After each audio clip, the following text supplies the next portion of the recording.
guys, welcome you on my YouTube channel Apni English by Sarath Dixit. Good morning to all of you.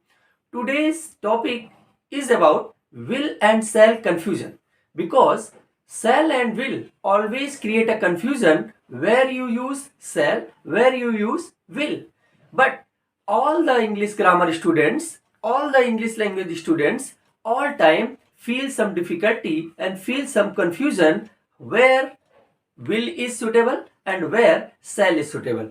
In this video, will, shall and would इन तीनों के definite use, clear use, short tricks, कहां पे इनका use सही है, कहां पे इनका यूज नहीं होना चाहिए, ये सारे तरीके, ये सारी ट्रिक्स आज आपको इस वीडियो से क्लियर हो जाएंगी. So let's start video and watch it till and. Okay, देखिए यहां पे मैंने आपके लिए कुछ रास्ते बना के रखे हैं. उन रास्तों पर चलकर ही आप शैल और विल के यूज को क्लियरली समझ पाएंगे. फर्स्टली तो आप ये समझ लें कि शैल या विल एक मॉडल्स हैं जिनका यूज फ्यूचर को डिफाइन करने के लिए किया जाता है.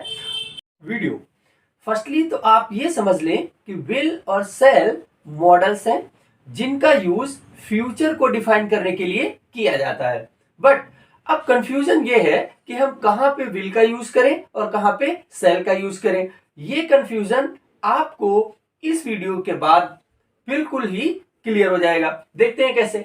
देखिए जो ट्रेडिशनल वे है, पहली चीज तो ये समझ लीजिए इनका कोई मीनिंग नहीं आएगा. ये गा गी गे का मीनिंग देते हैं इन फ्यूचर, बट ये कभी एक सर्टेन मीनिंग को डिफाइन करेंगे ऐसा बिल्कुल भी नहीं है. That is only define the mood, that is only define the attitude, that is only define the condition of speakers and doers. अब देखिए ट्रेडिशनल वे जो है, जो परंपरागत तरीका है, जैसे कि पहले इंग्लिश में चलता हुआ आ रहा है, या जिसको हम नॉर्मल फ्यूचर कहते हैं, विल और शैल के जो ट्रेडिशनल वे है यूजिंग का, उसमें ये आपको बताया जाता है ऑल टाइम कि फर्स्ट पर्सन प्रोनाउन जो है जिसको बोलते हैं आई एंड वी, वो उसके साथ हमेशा आपको शैल का यूज करना होता है. सिंपली आप पहले one by one step clear करते रहें और देखेंगे कि आपको सारी चीजें एक बार में ही क्लियर हो जाएंगी. फर्स्ट पर्सन प्रोनाउन के साथ आई वी के साथ आपको शैल का यूज करना होता है. That is a traditional way, no confusion about that. I और वी जहां दिखे वहां पे हमको शैल का यूज करना है. अब अदर जितने भी सब्जेक्ट हैं, ही, सी, इट, यू और दे और कोई भी नेम, इनके साथ ऑल टाइम आपको विल का यूज करना है. ये ट्रेडिशनल वे है, इसमें कोई प्रॉब्लम नहीं है. एक चीज का और ध्यान रखना है कि ये जो विल और शैल है, मैंने जब मॉडल्स के अपने इंट्रो के वीडियो में, ये वीडियो यूट्यूब पर अवेलेबल है, आप उसको पहले जरूर वॉच कर लें. एवरी टाइम स्पीकर या डूअर के मूड या एटीट्यूड को डिफाइन करता है, तो ध्यान रखें कि जो विल या शैल है या कोई भी मॉडल्स है, वो कभी भी किसी प्लेस वगैरह या किसी इंट्रो के या किसी डिस्क्रिप्शन में यूज नहीं होता है. वो किसी न किसी पर्सन के लिए ही यूज होता है, क्योंकि उसी का मूड होता है, उसी का एटीट्यूड होता है, उसी का नेचर होता है, उसी में इमोशंस होते हैं, उसी में फीलिंग्स होती है. ऐसा होना चाहिए. ऐसा नहीं हो सकता है कि किसी प्लेस को डिफाइन करने के लिए विल या शैल का यूज किया जाएगा. ये बात आपको अपने माइंड में बिठा के रखनी है. तब देखिए नेम्स, मतलब अगर कोई नाम है तो कंफर्म विल का ही यूज होगा. यू या दे है तो कंफर्म विल का ही यूज होगा. ही, शी या इट है तो कंफर्म विल का ही यूज होगा. अब एक कंफ्यूजन है कि आई वी के साथ शैल का यूज होता है ट्रेडिशनल वे में या नॉर्मल फ्यूचर में. अब यहां पे देखिए मैंने इसको एक कर्ली ब्रैकेट बनाया है कि इन सभी के साथ विल का यूज हो सकता है. आई वी के साथ जहां शैल का यूज होता है, वहां भी मॉडर्न इंग्लिश में, अमेरिकन इंग्लिश में आजकल विल का ही यूज हो रहा है. ओके, अब क्वेश्चन ये उठता है कि जब हम सभी जगह विल का यूज कर सकते हैं तो व्हाट इज नीड ऑफ शैल, तो शैल की जरूरत क्या है. ओके, ये क्वेश्चन आपके माइंड में जरूर आ जाना चाहिए. बट अभी देखिए आगे आपको कुछ चीजें क्लियर हो जाएंगी. तो एक चीज क्लियर हो गई कि कभी भी फ्यूचर को डिफाइन करने के लिए अगर कोई काम भविष्य में होने वाला है, भविष्य का मतलब आगे 100 ईयर्स के बाद की बात नहीं कर रहा है, means next step, next hour, next day, ये सब कुछ फ्यूचर ही है। तो ऐसे किसी भी सेंटेंस में अगर आपको कोई भी डाउट क्रिएट होता है तो ऑल टाइम आपको विल का यूज कर देना है, आपका सेंटेंस डेफिनेटली करेक्ट हो जाएगा। इसके लिए आपको कोई कंफ्यूजन क्रिएट करने की जरूरत नहीं है। यह फर्स्ट स्टेप है कि every time you can use will with all the subjects, सभी सब्जेक्ट के साथ आप विल का यूज कर सकते हैं। अब देखते हैं दूसरा स्टेप। दूसरा स्टेप क्या है? अगर स्ट्रॉन्ग फ्यूचर है, अब ये सवाल आना चाहिए कि what is the strong future. अब बात करते हैं सेकेंड पॉइंट की, मींस जो इधर है स्ट्रॉन्ग फ्यूचर, एक है नॉर्मल फ्यूचर और एक है स्ट्रॉन्ग फ्यूचर। तो इन दोनों में क्या डिफरेंस है ये आपको जरूर समझना चाहिए। जनरली जब आप सिंपल स्टेटमेंट में बात करते हैं, जैसे ये बोले कि मैं कल स्कूल जाऊंगा, तो आप ऐसे बोलेंगे I shall go to school tomorrow, simple. I shall go to school tomorrow, simple. But आप यहां पे ये देख लें कि मैंने बताया कि सभी के साथ आप विल का यूज कर दें तो आपका सेंटेंस करेक्ट हो जाएगा, बट उसका मीनिंग थोड़ा चेंज हो जाएगा। जैसे मैं कल स्कूल जरूर जाऊंगा, वहां पे मेरा कुछ एग्जाम है, वहां पे स्पोर्ट का इवेंट है, वहां पे कोई कल्चरल प्रोग्राम है या स्कूल जाना कंपलसरी है। तो जैसे ही आप ये बोलेंगे I will go to school tomorrow, तो सेंटेंस का मीनिंग हिंदी में ये आएगा कि मैं कल स्कूल जरूर जाऊंगा, मैं कल स्कूल अवश्य जाऊंगा, मैं स्कूल कल जाऊंगा। Means confirm, definitely. यही फीलिंग्स आपको यहां पे समझनी है। तो कुछ पॉइंट्स हैं जिनके लिए आपको इनका यूज चेंज करना है स्ट्रॉन्ग फ्यूचर में, और यहीं पे सेल का नीड आपको समझ में आ जाएगा। देखिए, अगर डिटर्मिनेशन क्रिएट होता है, डिटर्मिनेशन मतलब दृढ़ निश्चय कि मैं पक्का ही ये काम करूंगा, तो हमेशा ही आपको आई वी के साथ विल, अदर सभी सब्जेक्ट के साथ सेल का यूज करना है। कौन कौन कंडीशन है उनको देखिए। जैसे डिटर्मिनेशन क्रिएट होता है, मतलब ये काम मैं अवश्य करूंगा, निश्चय कर लिया है कि ये काम डेफिनेटली होगा। अभी मैं आपको कुछ और भी एग्जांपल्स दूंगा, पहले आप ये समझ लें कौन कौन कंडीशन में हम आई वी के साथ विल और अदर सभी सब्जेक्ट के साथ सेल का यूज करते हैं। और आजकल की कंडीशन में सिर्फ स्ट्रॉन्ग फ्यूचर के साथ ही सेल का यूज हो रहा है, और वो भी अदर सब्जेक्ट के साथ, मींस आई वी को छोड़ के और सभी के साथ। और ट्रेडिशनल वे में क्या हो रहा था कि आई वी के साथ सेल का यूज हो रहा था, अदर्स के साथ विल का यूज हो रहा था, और स्ट्रॉन्ग फ्यूचर में आई वी के साथ विल का और अदर सभी के साथ सेल का यूज हो रहा है। ये पॉइंट आप अपने माइंड में सेट कर लें। बट वो कंडीशंस कौन कौन है वो देख लीजिए। एक तो है डिटर्मिनेशन, दूसरा है थ्रेट, मींस धमकी। जैसे ऐसे बोलो कि आई शैल किल यू, तो मैं तुम्हें मारूंगा, तो ये निश्चित नहीं है। और ऐसा बोल दिया जाए आई विल किल यू, तो मीन्स समझ लीजिए बोल रहा है कि I will definitely kill you, कि मैं तुम्हें पक्का मारूंगा। ये बात आपको चेंज कर देनी है स्ट्रॉन्ग फ्यूचर बनाने में। तो देखिए, थ्रेट, धमकी, प्रॉमिस, यानी आप किसी से पक्का वादा करें कि I will meet you there, मैं तुमको वहां मिलूंगा, तो मीन्स मैं तुमको वहां पक्का मिलूंगा। ये जैसे आई के साथ विल लग गया तो समझ लीजिए वो स्ट्रॉन्ग फ्यूचर की तरफ चेंज हो गया।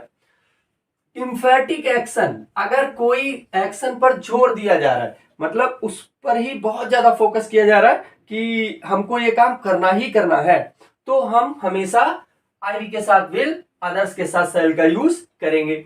और लीगल नोटिस, इस पॉइंट को बहुत अच्छे से आप याद रखना। लीगल नोटिस में, कोर्ट के ऑर्डर में या पुलिस एफआईआर में, ईडी में, सीबीआई में अगर कोई लीगल नोटिस आता है तो हमेशा ही सेल का यूज वो करते हैं। अमेरिकन्स में लीगल नोटिस में ऑल टाइम सेल का यूज किया जाता है। कैसे? जैसे you shall appear before the जज ऑन दिस डेट, मीन्स इस डेट में आपको जज के सामने पेश ही होना है, तो वो कंफर्म होगा, उसमें कोई बट या लेकिन नहीं लग पाएगा। इसलिए लीगल नोटिसेस में सेल का यूज बहुत ही कॉमन किया जाता है। और देखिए सर्टेनिटी, अगर कोई काम निश्चित रूप से होना है तब भी वो स्ट्रॉन्ग फ्यूचर में आएगा और वहां भी यही रूल फॉलो किया जाएगा। तो क्या पॉइंट क्लियर हुआ? नॉर्मल कंडीशन में अगर आप ये नहीं समझ पा रहे हैं कि कहां पे हमको सेल का यूज करना है और कहां पे विल का यूज करना है, तो ऑल टाइम आप विल का यूज करें। आपके सेंटेंसेस क्लियर होंगे, आपके सेंटेंसेस सही होंगे, आपको कोई प्रॉब्लम फेस नहीं करनी पड़ेगी। बट अच्छा क्या है कि हम सॉलिड चीजें जाने, अच्छा क्या है कि हम सटीक चीजें जाने, और वो सटीक क्या है कि हमको इन स्ट्रॉन्ग फ्यूचर और नॉर्मल फ्यूचर को अलग अलग समझने की कोशिश करनी है। और स्ट्रॉन्ग फ्यूचर में determination, threat, promise, एम्फैटिक action, legal notice या सर्टेनिटी अगर ऐसा सेंटेंस में दिखता है कि ये काम कंफर्म करना है, तो आपको आईवी के साथ विल, अदर सभी सब्जेक्ट के साथ सेल का यूज करना है। How it is use with the example, let's see. देखते हैं कुछ एग्जांपल्स। देखिए विल और सेल के यूज को आपको डेफिनेटली क्लियर कर देंगे। आप देखिए, आई शैल वेट फॉर यू, मैं आपके लिए इंतजार करूंगा, मैं आपके लिए इंतजार करूंगा। नॉर्मल सेंटेंस बोला गया, तो ये नॉर्मल फ्यूचर का सेंटेंस है। अब अगर इस सेंटेंस में हम शैल को रिप्लेस करके विल का यूज कर दें और ये बोलें कि I will wait for you, तो सेंटेंस का मीनिंग सिर्फ जस्ट इतना चेंज हो जाएगा कि मैं आपका इंतजार पक्का करूंगा, मतलब मैं आपका इंतजार करूंगा ही, ये बस इतना चेंज आएगा। ये मीनिंग में दोनों में डिफरेंस क्रिएट करेगा, कंफर्म स्ट्रॉन्ग फ्यूचर की तरफ चेंज हो जाएगा। दूसरा देखिए, ऐसे सारे एग्जांपल्स आपको क्लियर करते हैं। We shall not go from here until you come, मैं यहां से तब तक नहीं जाऊंगा जब तक आप नहीं आ जाएंगे, यानी हम यहां से तब तक नहीं जाएंगे जब तक आप वापस नहीं आ जाएंगे। ये बात बोल रहा है, ये नॉर्मल सेंटेंस है, ये नॉर्मल फ्यूचर है, हम यहां से तब तक नहीं जाएंगे जब तक आप वापस नहीं आ जाएंगे। अब यहां से अगर हम इसको रिप्लेस कर दें और ये लिख दें कि वी विल नॉट, तब भी सेंटेंस में इनकरेक्ट कुछ भी नहीं होगा, तब सिर्फ ये हो जाएगा कि हम तब तक नहीं जाएंगे कंफर्म कि जब तक आप वापस नहीं आ जाते, मैं यहीं पे बैठा हुआ हूं। बस ये आपकी फीलिंग या इमोशंस में, आपके जो एटीट्यूड है उसमें ये चेंज आ जाएगा कि हम तब तक नहीं जाएंगे कंफर्म, मान लो हम तब तक पक्का नहीं जाएंगे जब तक आप वापस नहीं आ जाते। सिर्फ ये चेंज स्ट्रॉन्ग फ्यूचर की तरफ चेंज कर जाएगा। और ये सेंटेंस करेक्ट है और ये वाला भी सेंटेंस करेक्ट है, इसलिए कोई कंफ्यूजन नहीं है। अगला देखिए, they will also come with us, वो भी हमारे साथ आएंगे, वे भी हमारे साथ आएंगे। दे के साथ विल का यूज हुआ ट्रेडिशनल वे में। अब क्या हम इस जगह पे सेल का यूज कर सकते हैं? हाँ कर सकते हैं। कब? जब सेंस ये निकालना हो कि वे भी हमारे साथ जरूर आएंगे जब हम वहां कहीं भी चलेंगे, तो ये सेंस क्रिएट, यहां पे हम सेल का यूज कर सकते हैं। बट ट्रेडिशनल वे क्या है कि दे के साथ विल का यूज, वे भी हमारे साथ आएंगे। देखते हैं next sentence, he will also join us, means हम लोग को कहीं किसी पार्टी में जाना है और किसी के बारे में हम बात कर रहे हैं कि वो भी आके हम लोग को वहां पे मिलेगा, तो he will also join us, simple. But क्या हम यहाँ पे ही की जगह साथ, विल की जगह सेल का यूज कर सकते हैं? कर सकते हैं, बस स्ट्रॉन्ग फ्यूचर चेंज हो जाएगा। आपको क्या कहना होगा? ही सेल ऑल्सो ज्वाइन अस, वो भी हमको वहां पक्का ज्वाइन करेगा। बस ये सर्टेन, कंफर्म, पक्का, डेफिनेट, इस टाइप का सेंस वहां पे क्रिएट करेगा। अब यहां पे टू सेंटेंस क्वेश्चन वर्ड वाले मैंने यहां पे लिखे हैं जो क्वेश्चन क्रिएट कर रहे हैं। इनमें आपको ये देखना है, यहां पे एक रूल होता है कि अगर ऑफर, किसी को हम कोई चीज ऑफर कर रहे हैं और उसके ऊपर देखिए रिक्वेस्ट, अलग अलग चीजें समझना है, रिक्वेस्ट, ऑफर, सजेशन या एडवाइस, इन तरीके की कंडीशंस आती हैं।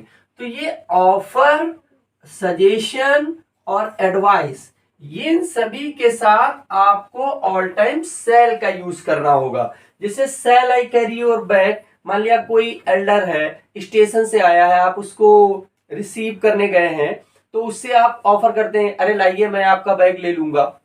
तो आप क्या बोलेंगे, shall I carry your bag, मैं आपका बैग ले लूंगा। ओके, जैसे shall I shut the door, आप किसी से पूछ रहे हैं कि क्या मैं दरवाजा बंद कर दूं, मैं दरवाजा बंद कर दूंगा। ठीक है, आप उसको ऑफर दे रहे हैं कि नहीं नहीं आप बैठे रहिए, वो मान लिया उठ के दरवाजा बंद करने गया तो जाने वाला है, तो आपने कहा नहीं नहीं कि please you sit down, sir I shut the door, क्या मैं दरवाजा बंद कर दूंगा, तो मैं खुद कर लूंगा। तो अगर ऑफर में या सजेशन में या एडवाइस का सेंस आएगा तो ऑल टाइम आपको सेल का यूज करना होगा। और वही चीज अगर हम किसी से रिक्वेस्टली बोलते हैं तो रिक्वेस्टली में विल का यूज करेंगे, और वो भी ये फ्यूचर नहीं है, ये नॉर्मल प्रेजेंट है, और प्रेजेंट में ही आप ये बात कह रहे हैं। और इसी तरीके से रिक्वेस्ट में ऑल टाइम आपको विल का यूज करना होगा। जैसे देखिए क्या सेंटेंस है, will you be quiet for some time, क्या कुछ समय के लिए शांत रहेंगे। आप गागी गे आया तो आपने यूज कर दिया विल का, लेकिन आप उससे जस्ट बोल रहे हैं कि क्या आप कुछ समय के लिए शांत रहेंगे, तो ये प्रेजेंट की बात है, बट यूज क्या हुआ, विल। इसीलिए मैंने अपने मॉडल्स के इंट्रो में बताया है कि विल या सेल या कोई भी मॉडल्स कभी किसी टेंस को डिफाइन नहीं करता है, वो एटीट्यूड को, मूड को या उसके बिहेवियर को डिफाइन करता है जो स्पीकर उस समय पे बोलता है। देखिए क्या सेंटेंस आया, will you be quiet for some time, क्या कुछ समय के लिए शांत रहेंगे, तो ये प्रेजेंट का सेंटेंस है और रिक्वेस्ट कर रहा है, ऑर्डर नहीं दे रहा है, रिक्वेस्टली, क्या आप प्लीज कुछ समय के लिए शांत रहेंगे। अगला देखिए, will you get me a glass of water, क्या आप मेरे लिए एक गिलास पानी लाएंगे। तो ये आप रिक्वेस्ट कर रहे हैं कि क्या आप मेरे लिए एक गिलास पानी लाएंगे, तो ये प्रेजेंट में ही रिक्वेस्ट है, लेकिन रिक्वेस्ट के लिए ऑल टाइम विल, और ऑफर, सजेशन या एडवाइस के लिए ऑल टाइम सेल का यूज करना है। लेकिन कब, आईवी के साथ सेल, अदर सब्जेक्ट्स जो नॉर्मल तरीका था, जो नॉर्मल फ्यूचर का मेथड है, आईवी के साथ सेल, अदर्स के साथ विल। तो अगर रिक्वेस्ट हो जा रही है तो वो ट्रेडिशनल तरीका ही लागू होगा, और अगर ऑफर, सजेशन या एडवाइस है तो ट्रेडिशनल तरीका ही लागू होगा। और स्ट्रॉन्ग फ्यूचर की जो फीलिंग्स हैं जो मैंने अभी आपको बताई हैं कि यहां पे आप ये चेंज कर सकते हैं, बस सेंटेंस में कंफर्म, पक्का, डेफिनेट, जरूर, ये सेंस क्रिएट हो जाएंगे। That's all. अब बात करते हैं वुड की। वुड को आप क्लियरली 1 मिनट में समझ जाएंगे। इस चैनल को और आगे देखने के लिए लाइक जरूर कर दें, जिससे कि YouTube मेरा चैनल और आगे आगे लोगों को रिकमेंड करे, और अपने फ्रेंड्स को ये चैनल शेयर करें, और प्लीज सब्सक्राइब जरूर कर लें अगर चैनल पर नए हैं। आगे देखते हैं वुड का यूज इंग्लिश ग्रामर में बहुत ही इंपॉर्टेंट प्लेस रखता है। एक्चुअली स्पीकिंग लैंग्वेज में वुड का यूज बहुत बार होता है। उसके लिए आप इस क्लिप को बहुत ही ध्यान से देखें। क्या है देखना है, पहली चीज तो ये है कि वुड जो है वो जनरली विल के पास्ट फॉर्म में यूज मानते हैं। कब, use of would for will in past in narration, जब आप नरेशन बनाते हैं, डायरेक्ट से इनडायरेक्ट फॉर्म में सेंटेंस को चेंज करते हैं, तो ऑल टाइम जहां पे विल होता है उसको हम वुड में चेंज कर देते हैं, अगर रिपोर्टिंग वर्ब पास्ट टेंस में होती है तो। ये एक फर्स्ट पॉइंट है। इसका एग्जांपल आपको नरेशन में डेफिनेटली मिल जाएगा, उस अपने वीडियो में मैं इसको डिफाइन करूंगा, बट आप सिंपली समझ लें कि विल के पास्ट के फॉर्म में दिखाने के लिए हम हमेशा वुड का यूज करते हैं। बट ऐसा बिल्कुल भी नहीं है कि विल का पास्ट वुड है और ऑल टाइम ये पास्ट में ही यूज होता है। अनदर स्टेप देखिए, next point, polite request in the present. अगर हम प्रेजेंट में किसी से विनम्र निवेदन, पोलाइट रिक्वेस्ट का मीनिंग क्या हो गया, विनम्र निवेदन, यानी नम्रता के साथ रिक्वेस्ट कर रहे हैं। एक तो रिक्वेस्ट और ऊपर से पोलाइट रिक्वेस्ट, यानी बहुत विनम्रता के साथ अगर हम किसी से बात कर रहे हैं जेंटल दिखाते हुए, तो क्या है, हमेशा ही वुड का यूज करना चाहिए आपको। कैसे देखिए, would you lend me some cash, would you lend me some cash, मतलब क्या कुछ मुझे कैश उधार देंगे आप। ठीक है, ये सेंटेंस रिक्वेस्ट में है और पोलाइट रिक्वेस्ट में है। Would you lend me some cash, क्या कुछ पैसे उधार देंगे मुझे, ऐसा। अब देखिए, would you tell me the way to station, hotel, airport. यहाँ पे आप कोई भी प्लेस को चेंज कर सकते हैं, स्टेशन को, होटल को, एयरपोर्ट को, हॉस्पिटल को, स्कूल को, बिल्डिंग्स को, किसी मार्केट को, any place you can change here. But sentence आप जब किसी से पूछते हैं कि would you tell me the way to station, क्या आप मुझे स्टेशन का रास्ता बता देंगे। आप किसी से बात करते हैं, प्लीज वहां का रास्ता बता देंगे, तो वो आप वुड का यूज करके बोलेंगे। वही एक आपका मेथड है पोलाइट रिक्वेस्ट में, ऑल टाइम आपको वुड का यूज करना है।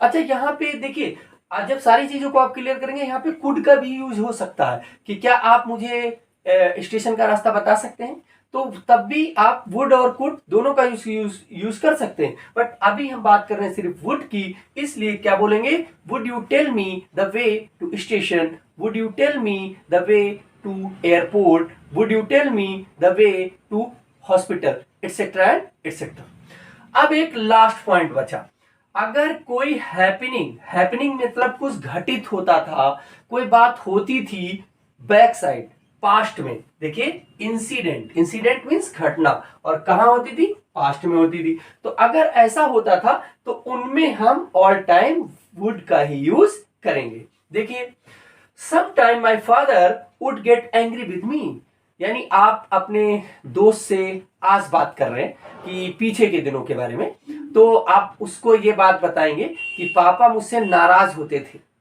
तो some time my father would get angry with me, मेरे फादर जो है वो क्या है, मुझसे नाराज होते थे। तो हम वुड का यूज करेंगे पास्ट के इंसिडेंट को दिखाने के लिए। That's is the clear method of shall, will and would. और कैसे यूज करना है ट्रेडिशनल वे, मैं समराइज कर दे रहा हूं, आप ध्यान से एक बार से फिर सुन लें। नॉर्मल फ्यूचर अगर डिफाइन करना है ट्रेडिशनल वे में, तो आई वी फर्स्ट पर्सन के साथ शैल का यूज करें, विल का नहीं। First point. अगर आपको मॉडर्न यूज करना है, मॉडर्निटी के अकॉर्डिंग, अमेरिकन इंग्लिश के अकॉर्डिंग, तो ऑल सब्जेक्ट के साथ आप विल का यूज कर दें, कुछ भी गलत नहीं होगा। 2 पॉइंट। नंबर थर्ड पॉइंट, अगर स्ट्रॉन्ग फ्यूचर आता है, जो कंडीशंस हैं, थ्रेट की, डिटर्मिनेशन की, एम्फैटिक एक्शन की, लीगल नोटिस की, तो ऑल टाइम आईवी के साथ विल, अदर सभी सब्जेक्ट के साथ शैल का यूज करें। क्लियर। और वुड का यूज विल के पास्ट के लिए नरेशन में होता है, और पोलाइट रिक्वेस्ट इन प्रेजेंट के लिए वुड का यूज किया जाता है। और कोई इंसिडेंट अगर पास्ट में होता है तो उसको आज बताने के लिए भी हम वुड का यूज करते हैं। That's all, be happy. But एक लाइक जरूर कर दें मेरे चैनल को, और सब्सक्राइब करें, अपने फ्रेंड्स में शेयर करें, और ज्यादा से ज्यादा इसको वॉच करें, आपके नॉलेज में इंप्रूवमेंट आएगा। जय हिंद, वंदे मातरम, बेस्ट।